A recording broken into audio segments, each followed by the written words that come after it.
So, Paul, you say you're going to be back on your bully. You've been ultra aggressive, and we see with the numbers 2 and the W tonight. How do you feel like your aggressiveness has been, and then just you being on your bully too?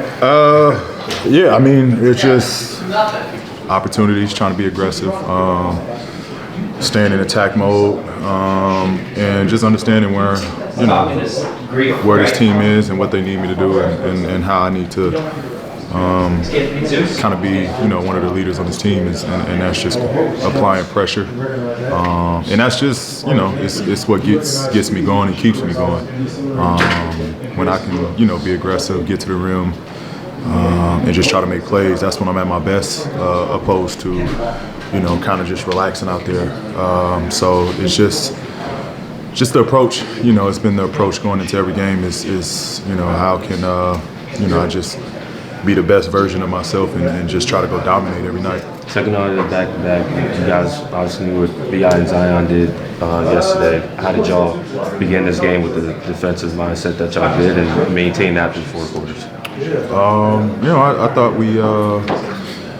thought the takeaway from the New Orleans game led to this game right here.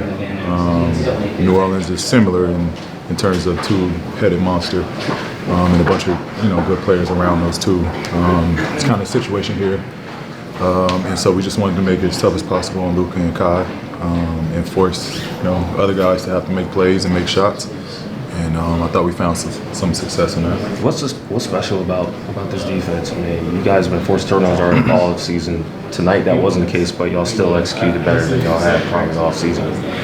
I think we got good defenders. We have willing defenders, and we have length. We have versatility, and I think us switching a lot of stuff kind of forces teams to play isolation, and not every team is geared to an isolation style of play. So I think that kind of helps us, and we just sticking to a game plan.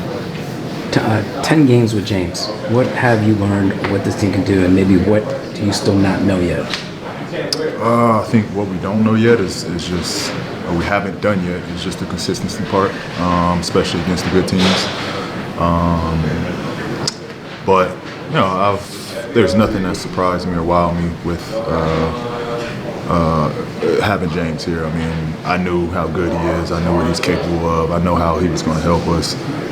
All of that has been, that plus more. So it hasn't really been a factor of, what has stood out. It's just, his ability to play make is top tier. With his, ability to make shots, clutch in the moments, and just, go along with how Russ is orchestrate offense. James has that same way about it offensively as well. So, it's just great to constantly have that type of floor general on the floor at all times, whether it's James on the floor or Russ is on the floor. So I think those two playing off one another going forward will help us a lot. And what have you seen so far with Russ coming off the bench, both like growing pains and what worked tonight? Yeah, I mean, I think Russ is a true professional.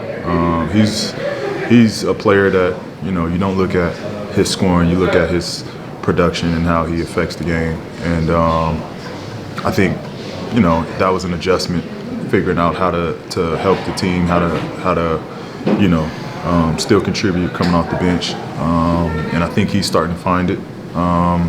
But it's on us to help him. I think we can help him by giving him space on the floor, putting shooters around him when he's on the floor so he can operate. Because he's so good at getting to the paint.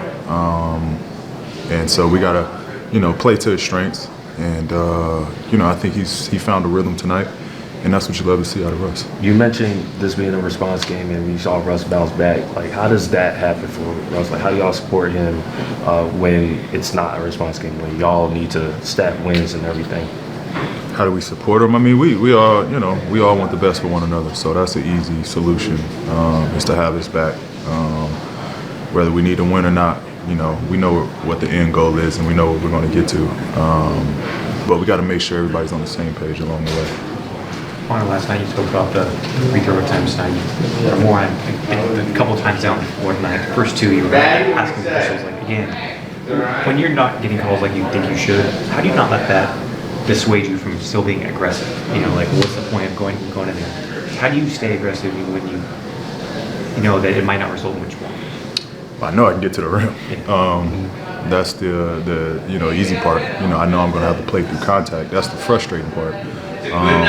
But getting to the rim, I know that's the easy part. And so, it's just trusting my ability to get there. And it's up to them if they want to call it or don't call it. So I just got to keep going, continue to get to the rim and try to play efficient basketball. Do you all look at metrics like number of drives per night or kind of peak touches? Is that important to you at all, kind of as a marker of how you want to play? Yeah, I think for a team goal it is. Not on a personal level, but I think as a team goal, we definitely chart paint touches and get into the paint. Because it usually ends well. We get to the paint, we have kick out threes, and we can finish at the rim. And so we chart it as a team more so than individually. Last question. Thanks, PG. Appreciate it. Let's get ready for Hoop Jab.